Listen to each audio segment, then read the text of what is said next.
Mercredi, 29 personnes seront dans l'obligation de quitter le territoire du Luxembourg et rentrer de force au Kosovo. C'est ce qu'a indiqué le comité de liaison des associations d'étrangers. Les 29 personnes sont toutes issues de minorités ethniques telles que Gorans, Serbes ou encore Bosniaques. Pour le comité de liaison, les conditions de sécurité au Kosovo ne sont pas suffisantes pour accueillir les personnes qui ont fui auparavant.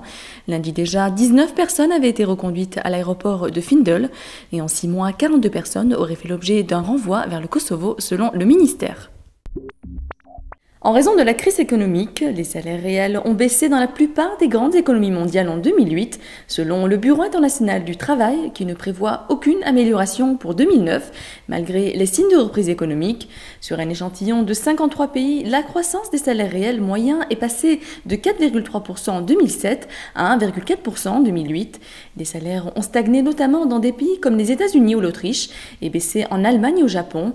Les salaires réels devraient encore être également accentués par le chômage, qui ne cesse de progresser ces derniers mois dans la majorité des grandes économies mondiales, exerçant une pression sur le niveau des rémunérations.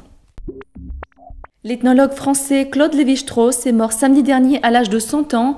Figure fondatrice de la pensée structuraliste, il a exercé une influence décisive sur les sciences humaines dans la seconde moitié du XXe siècle. Ses obsèques se sont déroulées lundi à Lignerolles en Côte d'Or, 2 ans après une fracture du col du fémur qui l'avait fatigué. Il est mort de grand âge, précise Philippe Descola, qui lui a succédé à la tête du laboratoire d'anthropologie sociale au Collège de France.